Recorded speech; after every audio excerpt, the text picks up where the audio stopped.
Welcome to science of universe. பூமியின் மேல் தளத்தில் நடக்கும் தண்ணீரின் மர்மமான இந்த சுழற்சிக்கு என்ன காரணம்ங்கிற ஒரு வரலாற்று சிறப்புமிக்க மர்மமான பதிலை நோக்கி தான் நாம் போயிட்டு இருக்கோம். அதன் அடிப்படையில் நாம் இதுவரைக்கும் என்னெல்லாம் தெரிஞ்சுக்கிட்டோம்னா, பூமியில் தண்ணீரின் சுழற்சி எங்கே எந்தெந்த திசையில் இருக்கும்னு தெரிஞ்சுக்கிட்டோம். அதாவது தண்ணீரின் சுழற்சி வட அரைக்கோளத்தில் கடிகார திசையிலையும் தென் அரைக்கோளத்தில் எதிர்கடிகார திசையிலையும் இருக்கும். ஆனால் இந்த பூமத்திய ரேகையில் மட்டும் தண்ணீரின் சுழற்சி எந்த திசையிலையும் இல்லாமல் சமநிலையில் இருக்கும்னு தெரிஞ்சுக்கிட்டோம். இந்த எல்லா நிகழ்வுகளையுமே நாம் ஒரு அதிசயமான நிகழ்வுன்னு ஆச்சரியமாக பார்க்குறோம்.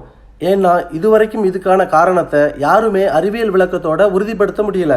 இந்த காணொலியை முழுசாக பாருங்கள். தண்ணீரின் சுழற்சிக்கு காரணமான அடிப்படை அறிவியலை நீங்கள் கண்டிப்பாக தெரிஞ்சுக்க முடியும். கடந்த காணொலியில் பூமியின் சுழற்சியை அடிப்படையாக வச்சு இந்த மாதிரி ரெஸ்ட் மோஷன் இனர்சியான்னு ஒரு வரைபடத்தை நாம் சொந்தமாக உருவாக்கி அதை உலகத்துக்கே முதலாக அறிமுகப்படுத்தி வச்சுருந்தோம். இதில் இருக்கும் இந்த மோஷன் இனர்சியாங்கிறது பூமியின் சுழற்சியில் மட்டும் செயல்படக்கூடிய ஒரு முன்னோக்கிய விசை. இந்த மோஷன் இனர்சியா பூமியின் மேல் பறக்கும் பொருட்களில் மட்டுமே பாதிப்பை ஏற்படுத்தும் ஒரு புறவிசை. என்ன மாதிரியான பாதிப்புகளை ஏற்படுத்தும்னு முதலாக கோரியாலிஸ் என்பவரால் கண்டுபிடிக்கப்பட்டது. அதை தான் கோரியாலிஸ் விளைவுன்னு சொல்லுவாங்க. கோரியாலிஸ் விளைவுனா என்ன, அது என்ன மாதிரியான பாதிப்புகளை ஏற்படுத்தும்னு நம்ம சேனலில் காணொலி இருக்குது, பாருங்கள். அடுத்ததாக பூமியின் முன்னோக்கிய இந்த சுழற்சியால் பூமியின் மேல் அடுக்கு மற்றும் பூமியின் மேல் இருக்கும் ஒவ்வொரு பொருளிலும் பாதிப்பை ஏற்படுத்தும் ஒரு புறவிசையாக இந்த பின்னோக்கிய ரெஸ்ட் இனர்சியா இருக்கும். இந்த பின்னோக்கிய ரெஸ்ட் இனர்சியா எப்படியெல்லாம் செயல்படுதுன்னு கண்டுபிடிக்க செய்யப்படும் ஒரு செயல்முறை சோதனையாகத்தான் நாம் இந்த தண்ணீரின் சுழற்சி செயல்முறையை பார்க்கணும். இந்த காணொலியில் தண்ணீரின் சுழற்சிக்கு காரணமான இந்த பின்னோக்கிய ரெஸ்ட் இனர்சியாவின் அடிப்படை இயக்கத்தை அறிவியல் விளக்கத்தோட தெரிஞ்சுக்க போகிறோம். தண்ணீரின் செயல் 3 வகையில் இருக்கிறதுனால நாம் பூமியையும் வட அரைக்கோளம், தென் அரைக்கோளம், பூமத்திய ரேகைன்னு 3 இடங்களாக பிரிச்சுக்கலாம். முதல்ல இந்த வட அரைக்கோளத்தில் இருக்கும் ஒவ்வொரு பொருளின் மீதும் பின்னோக்கிய ரெஸ்ட் இனர்சியாங்கிற புறவிசை எப்படியெல்லாம் செயல்படுதுன்னு தெரிஞ்சுக்க போகிறோம். வட அரைக்கோளத்தில் இந்த மாதிரி ஒரு பொருள் இருக்குது. இந்த பொருளின் நிறை உதாரணத்துக்காக 100 kgன்னு வச்சுக்கலாம். 100 கிலோகிராம் இருக்கிற இந்த பொருளின் நிறைக்கு புவியீர்ப்பு மையம்னு ஒரு புள்ளி இருக்கும். இந்த புள்ளியை மையமாக வச்சு பொருளின் மொத்த நிறையும் ஒரு சமநிலையில் இருக்கும். பொருளின் உருவம் எந்த வடிவத்தில் இருந்தாலும் சரி, எல்லா பொருட்களுக்குமே ஈர்ப்பு மையம்னு ஒரு புள்ளி இருக்கும். அந்த புள்ளியில் பொருளின் மொத்த நிறையும் சமநிலையில் தான் இருக்கும். ஈர்ப்பு மையம்னா என்ன, அது எப்படி உருவாகும், ரெஸ்ட் இனர்சியா மோஷன் இனர்சியானா என்னன்னு நாம் காணொலி பதிவு பண்ணியிருக்கோம். அந்த காணொலியெல்லாம் பாருங்கள். இப்படி சமநிலையில் இருக்கும் ஒவ்வொரு பொருளின் மீதும் பின்னோக்கிய இந்த ரெஸ்ட் இனர்சியா எப்படி செயல்படும்னு நாம் இப்போ தெரிஞ்சுக்க போகிறோம். எப்போதுமே ஒரு பொருளின் மீது செயல்படும் பின்னோக்கிய இந்த ரெஸ்ட் இனர்சியாவின் சக்தி அந்த பொருளின் மொத்த நிறை மற்றும் அந்த பொருள் முன்னோக்கி நகர்த்தப்படும் வேகத்தை பொறுத்து தான் இருக்கும். அதனால் பூமியின் மேல் இருக்கும் ஒவ்வொரு பொருளிலும் செயல்படும் இந்த பின்னோக்கிய ரெஸ்ட் இனர்சியாவின் சக்தி பொருளின் மொத்த நிறை மற்றும் அந்த பொருள் பூமி கூட சேர்ந்து முன்னோக்கி சுழலும் வேகத்தை பொறுத்து தான் இருக்கும். இப்போ இந்த பொருளின் மொத்த நிறை 100 கிலோகிராம்னு நமக்கு தெரியும். அடுத்ததாக இந்த பொருள் பூமி கூட சேர்ந்து சுழலும் வேகம் என்னன்னு நாம் தெரிஞ்சுக்கணும். அப்போதான் இந்த பொருளின் மீது செயல்படும் பின்னோக்கிய இந்த ரெஸ்ட் இனர்சியாவின் சக்தி மற்றும் அது எப்படியெல்லாம் செயல்படும்னு நாம் தெரிஞ்சுக்க முடியும். அதனால் இந்த பொருள் பூமி கூட சேர்ந்து நகரும் வேகம் எப்படி இருக்கும்னு நாம் முதல்ல தெரிஞ்சுக்கலாம். பூமியினுடைய சுழலும் வேகம் பூமி முழுவதும் ஒரே மாதிரி இருக்காதுன்னு நமக்கு தெரியும். பூமியின் சுழலும் வேகம் இந்த பூமத்திய ரேகையில் 1040 மைல்ஸ்/ஹவர்னு அதிகபட்ச வேகத்தில் இருக்கும். இந்த கோட்டில் இருந்து வட துருவத்தை நோக்கியும் தென் துருவத்தை நோக்கியும் போக போக ஒவ்வொரு புள்ளியிலையும் பூமியின் சுழலும் வேகம் சீரான அளவில் 2 திசையிலையுமே சமமாக குறைஞ்சிட்டு வரும். உதாரணத்துக்காக 0 டிகிரி ஈக்குவட்டார் லைனில் பூமியின் சுழலும் வேகம் 1040 மைல்ஸ்/ஹவர்னு இருக்குது. ஆனால் இந்த கோட்டில் இருந்து 1 டிகிரி தொலைவுக்கு வடக்கு திசையில் போகும்போது அங்கே பூமியின் சுழலும் வேகம் 1037.11 மைல்ஸ்/ஹவர்னு இருக்கும். இப்படியே 10, 30, 60, 80 டிகிரின்னு போக போக பூமியின் சுழலும் வேகம் குறைஞ்சிட்டே வரும். கடைசியாக வட துருவத்தில் பூமியின் சுழலும் வேகம் 0 இருக்கும். 1 டிகிரி தொலைவு என்பது 69 மைல்ஸ் தூரமாக இருக்கும். அதனால் இந்த பூமத்திய ரேகை கோட்டில் இருந்து 1 மைல் தூரம் போனாலும் சரி, பூமியின் சுழலும் வேகம் 1040 மைல்ஸ்/ஹவரில் இருந்து 1039.958 மைல்ஸ்/ஹவர்னு குறையும். இப்படியே பூமியின் வேகத்தை கணக்கிடும்போது ஒவ்வொரு புள்ளியிலும் பூமியின் சுழலும் வேகம் குறைஞ்சிட்டே வரும். இது வடக்கு தெற்குன்னு 2 திசைக்குமே பொருந்தும். நாம் இப்போ வட அரைக்கோளத்தை மட்டும் எடுத்துக்கலாம். இங்கே பாருங்கள், இது சுழலக்கூடிய ஒரே பூமி தான். ஆனால் இந்த அரைக்கோளத்தின் இந்த கோட்டில் பூமியின் சுழலும் வேகம் 1040 மைல்ஸ் பெர் ஹவர்னு இருக்குது. இந்த துருவ புள்ளியில் சுழலும் வேகம் 0 இருக்குது. இப்படி சமநிலையற்ற முன்னோக்கிய சுழலும் வேகமும் முன்னோக்கிய மோஷன் இனர்சியாவும் இருக்கிற இந்த வட அரைக்கோளத்தில் தான் 100 கிலோகிராம் நிறை இருக்கிற இந்த பொருளும் அதனுடைய ஈர்ப்பு மைய புள்ளியில் சமநிலையாக இருக்குது. பொருளின் மொத்த நிறையும் ஒரு புள்ளியில் சமநிலையாக இருந்தாலும் சமநிலையற்ற சுழலும் வேகம் இருக்கும் பூமி கூட சேர்ந்து சுழலும் போது அந்த பொருளின் நகரும் வேகமும் சமநிலையற்றதாக இருக்கும். அதனால் பூமியினுடைய சமநிலையற்ற இந்த சுழலும் வேகம் அதன் மீது இருக்கும் பொருளின் சமநிலையை மாற்ற நினைக்கும். எப்படின்னு நாம் இப்போ தெரிஞ்சுக்கலாம். உதாரணத்துக்காக பொருளின் பூமத்திய ரேகை திசையில் இருக்கும் இந்த புள்ளியில் பூமியின் நகரும் வேகம் 900 மைல்ஸ் பெர் ஹவர்னு இருக்குது. ஆனால் பொருளின் வடதுருவ திசையில் இருக்கும் இந்த புள்ளியில் பூமியின் நகரும் வேகம் 800 மைல்ஸ் பெர் ஹவர்னு இருக்குது. பொருளின் ஈர்ப்பு மையத்தில் பூமி நகரும் வேகம் 850 மைல்ஸ் பெர் ஹவர்னு இருக்குது. பொருள் இருக்கும் மொத்த இடத்தில் பூமியின் சுழலும் வேகம் இந்த வடிவத்தில் இருக்கும். அதாவது பொருள் இருக்கும் மொத்த இடத்தின் சுழலும் வேகம் ஒரே மாதிரியாக இருக்காது. பொருள் பூமி கூடவே சேர்ந்து தான் சுழலுது. அதனால் பொருள் இருக்கும் இந்த இடம் நகரும் அதே வேகத்தில் தான் இந்த பொருளும் நகரும். நம்ம பார்வைக்கு இது ஒரே பொருளாக தான் இருக்குது. பூமி கூடவே சேர்ந்து தான் சுழலுது. ஆனாலும் இந்த பொருள் பூமி கூட சேர்ந்து நகரும் வேகம் எப்படியெல்லாம் மாறுபடுதுன்னு பாருங்கள். இப்போ இந்த பொருள் பூமி கூட சேர்ந்து சுழலும் வேகத்தில் இருக்கும் மாற்றம் என்னன்னு நமக்கு தெரியும். பூமியினுடைய இந்த முன்னோக்கிய வேக மாற்றம் சமநிலையில் ஒரே இடத்துல இருக்கும் இந்த பொருளில் முன்னோக்கி எந்த மாற்றத்தையும் செய்ய முடியாது. பூமியின் இந்த முன்னோக்கிய வேகத்தால் பொருளின் மீது ஏற்படும் பின்னோக்கிய இந்த ரெஸ்ட் இனர்சியா தான் பொருளின் சமநிலையை மாற்ற முடியும். எப்படின்னு இப்போ தெரிஞ்சுக்கலாம். பின்னோக்கிய இந்த ரெஸ்ட் இனர்சியாவின் சக்தி பொருளின் நிறை மற்றும் பொருள் நகரும் வேகத்தை பொறுத்து தான் இருக்கும்னு நமக்கு தெரியும். இந்த பொருளின் நிறை 100 கிலோகிராம்னு நமக்கு தெரியும். அதே நேரத்தில் பொருள் நகரும் வேகத்தில் மாற்றம் இருக்கிறதுனால பொருளின் மீது செயல்படும் இந்த ரெஸ்ட் இனர்சியாவிலும் மாற்றம் இருக்கும். எப்படின்னு பாருங்கள். இந்த புள்ளியில் பூமியின் நகரும் வேகம் 900 மைல்ஸ் பெர் ஹவர். இதுதான் இந்த பொருளின் அதிகபட்ச நகரும் வேகம். அதனால் பொருளின் மீது இந்த புள்ளியில் பின்னோக்கிய ரெஸ்ட் இனர்சியாவின் சக்தி உதாரணத்துக்காக 90 நியூட்டன்னு வச்சுக்கலாம். இதுதான் இந்த பொருளின் மீது பின்னோக்கிய ரெஸ்ட் இனர்சியாவின் அதிகபட்ச அளவாக இருக்கும். நாம் எளிதாக தெரிந்து கொள்ள தான் 90 நியூட்டன்னு வச்சுருக்கோம். அடுத்ததாக பொருளின் இந்த புள்ளியில் பூமியின் சுழலும் வேகம் 880 மைல்ஸ் பெர் ஹவர்னு வச்சுக்கலாம்.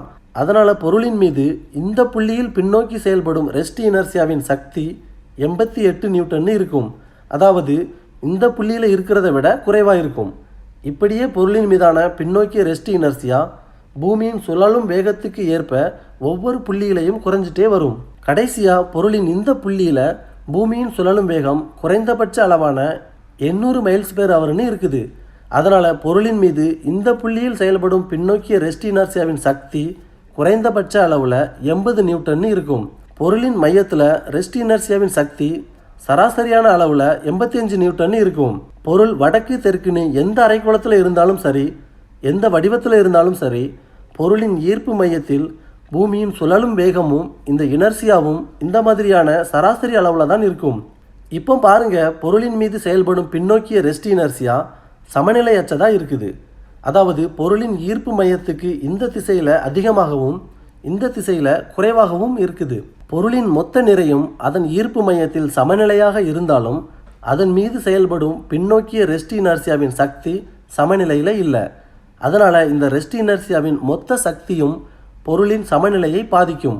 எப்படி பாதிக்கும்னா, ஈர்ப்பு மையத்தின் இந்த பக்கத்தில் இருக்கும் ரெஸ்ட் இனர்சியாவின் அதிகமான சக்தி இந்த பொருளை அதன் ஈர்ப்பு மையத்தை மையமாக வச்சு சக்தி குறைவாக இருக்கும் இந்த இடத்தை நோக்கி இப்படி கடிகார திசையில் சுழல வைக்க முயற்சி செய்யும்.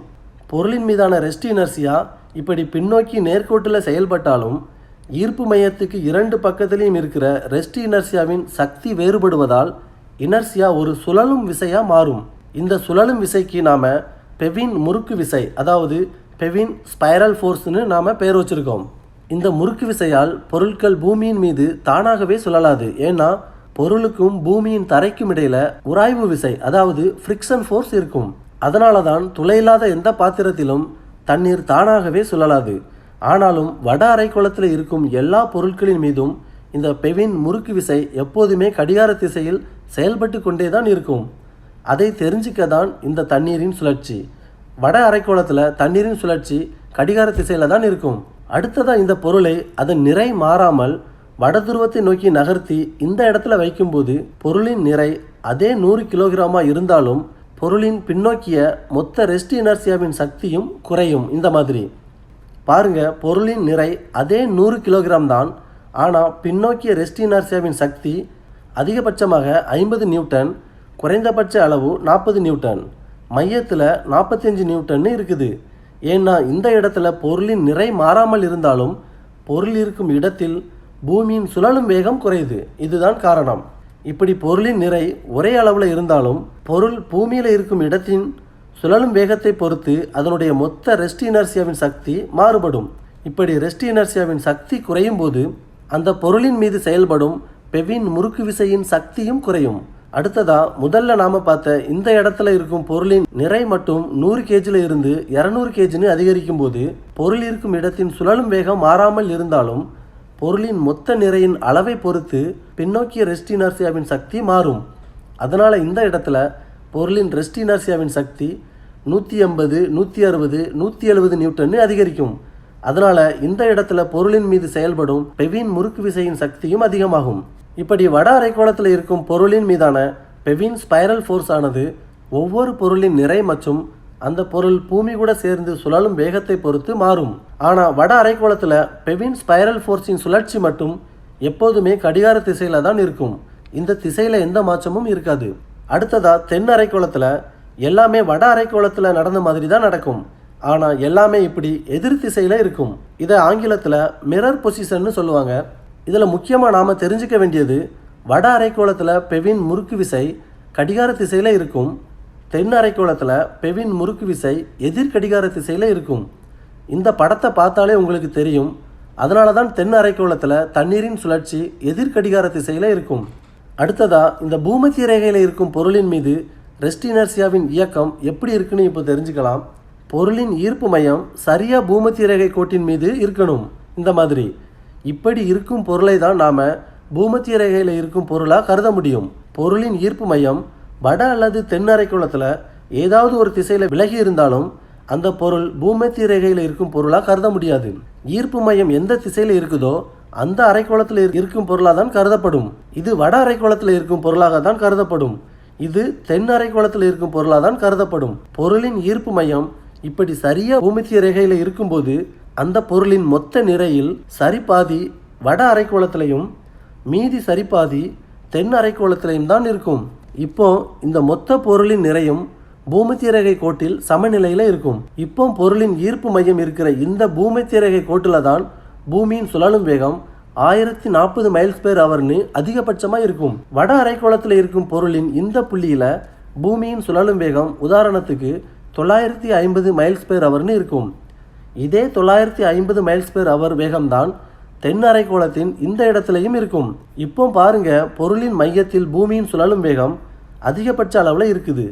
பொருளின் இந்த 2 இடத்துலையும் சம அளவில் குறைந்தபட்ச வேகமாக இருக்குது.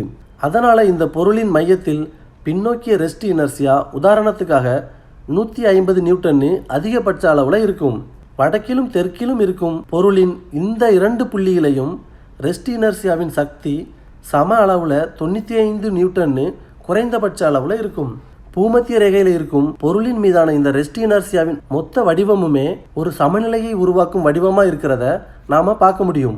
இப்படி மையத்தில் அதிகமான விசையும் 2 திசையிலையும் சம அளவிலான குறைந்தபட்ச விசையும் செயல்படுறதுனால பூமத்திய ரேகையில் இருக்கும் அனைத்து பொருளின் நிறையும் அதன் ஈர்ப்பு மையத்தில் எப்போதுமே சமநிலையில் தான் இருக்கும்.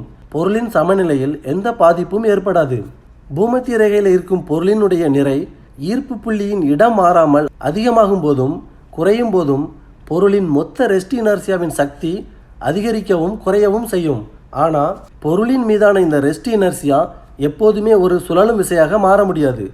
அதனால தான் இந்த பூமத்திய ரேகையில் தண்ணீர் எந்த திசையிலையும் சுழலாமல் இருக்குது. ஆனால் பின்னோக்கிய இந்த ரெஸ்ட் இனர்சியா எப்போதுமே எல்லா பொருளின் மீதும் தொடர்ந்து செயல்படும். பூமியின் மேல் இருக்கும் அனைத்து பொருளின் மீதும் அதன் சமநிலையை பாதிக்கும் வகையில் பின்னோக்கிய ரெஸ்ட் இனர்சியா எப்போதுமே செயல்பட்டு கொண்டே தான் இருக்கும். வட அரைக்கோளத்தில் பொருளின் சமநிலை கடிகார திசையில் பாதிக்கப்படும். தென் அரைக்கோளத்தில் எதிர் கடிகார திசையில் பாதிக்கப்படும். பூமத்திய ரேகையில் இருக்கும் பொருளின் சமநிலையில் எந்த பாதிப்பும் ஏற்படாமல் பின்னோக்கி நேராக செயல்படும் ஒரு விசையா இந்த ரெஸ்ட் இனர்சியா செயல்படும். இந்த அனைத்து விளைவுகளுக்கும் நாம் பெவின் விளைவுன்னு பெயர் வச்சுருக்கோம். அடுத்த காணொளியில் நாம் இந்த காணொளியில் தெரிஞ்சுக்கிட்ட பெவின் விளைவு துளையுள்ள பாத்திரத்தில் இருக்கும் தண்ணீரை எப்படி கடிகார திசையிலையும் எதிர்கடிகார திசையிலையும் சுழல செய்து பூமத்திய ரேகையில் மட்டும் தண்ணீர் ஏன் எந்த திசையிலையும் சுழலாமல் இருக்குதுன்னு தெரிஞ்சுக்கலாம்.